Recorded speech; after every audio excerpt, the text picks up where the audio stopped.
नमस्ते बच्चों। आज हम कक्षा 7 बाल महाभारत कथा का पाठ 33 12वां दिन कर रहे हैं। ये युद्ध के 12वें दिन का वर्णन है, जिस दिन भगदत्त की मृत्यु, शकुनी के दोनों भाइयों की मृत्यु, इन सब के बारे में हम पढ़ेंगे। आज हम इसके प्रश्न उत्तर कर रहे हैं, तो अब शुरू करते हैं। प्रश्न 1, दुर्योधन ने अर्जुन को युद्ध क्षेत्र से दूर ले जाने का निर्णय क्यों किया? अब आपको याद होगा, पिछले पाठ में हमने पढ़ा था कि दुर्योधन युधिष्ठिर को जिंदा पकड़ना चाहता था। उसके लिए वह द्रोणाचार्य के पास जाता है, लेकिन द्रोणाचार्य भी उसे जिंदा नहीं पकड़ पाते, क्योंकि बीच में अर्जुन आ जाता है और युधिष्ठिर को बचा लेता है।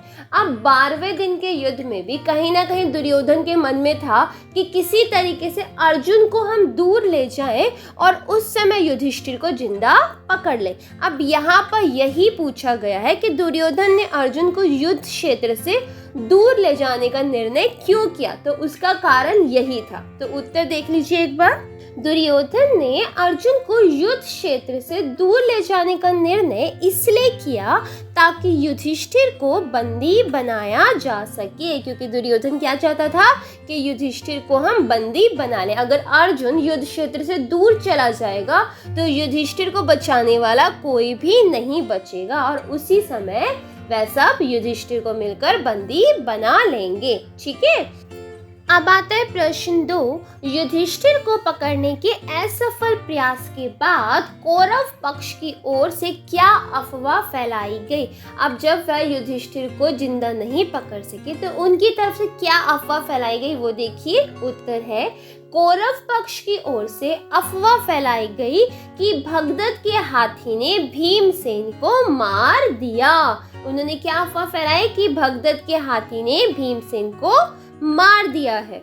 अब आता है प्रश्न 3, भीमसेन मारा गया, यह अफवाह सुनकर पांडवों ने क्या किया? जैसे ही पांडवों को पता चला कि भीमसेन मारे गए तो उन्होंने क्या रिएक्शन दिया, उसके बारे में पूछा गया। उत्तर देखिए, पांडव वीरों ने भगदत्त को चारों ओर से घेर कर भीष्म युद्ध किया। अब जो पांडव वीर थे सबने क्या किया?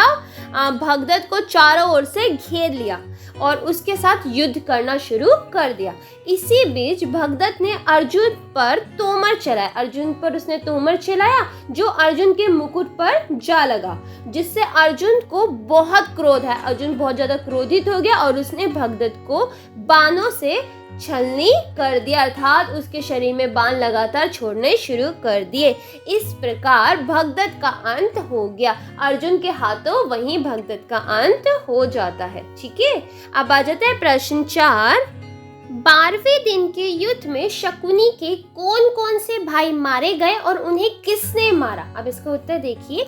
12वें दिन के युद्ध में अर्जुन द्वारा शकुनी के 2 भाई वृक्षक और अचक मारे गए थे। अब आपको पता होगा, अर्जुन ने भगदत्त को मार दिया था। उसके बाद जो शकुनी था उसके 2 भाई वृक्षक और अचक आ जाते हैं युद्ध लड़ने अर्जुन से। तो उस समय अर्जुन वृक्षक और अचक से बहुत देर तक युद्ध करता है और अंत में उनका भी अंत कर देता है।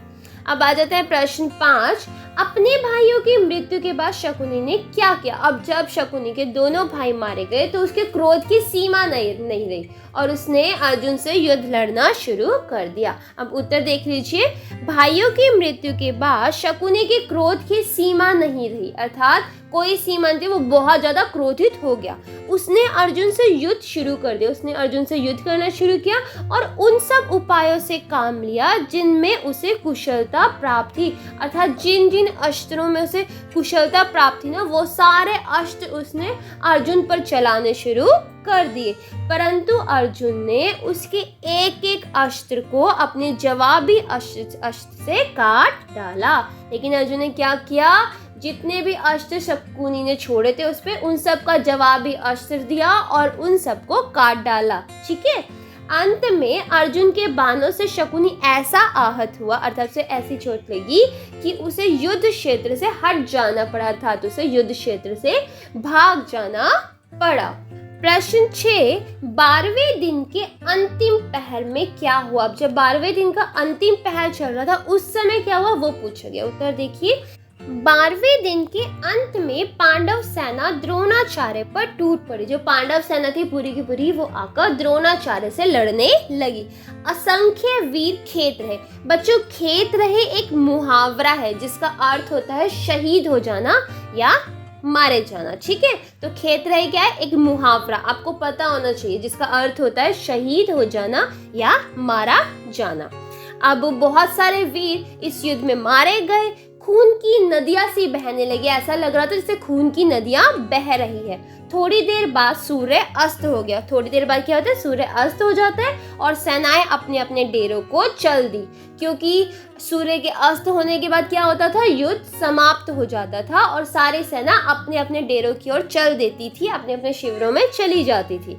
तो यहाँ पे इस युद्ध का 12वें दिन के युद्ध का अंत हो जाता है। तो बच्चों, आज के प्रश्न तो यही थे। उम्मीद है आप सबको समझ आए होंगे। फिर भी कोई डाउट हो आप कमेंट बॉक्स में पूछ सकते हैं। अगर वीडियो पसंद आई तो लाइक करना और चैनल को सब्सक्राइब करना मत भूलना।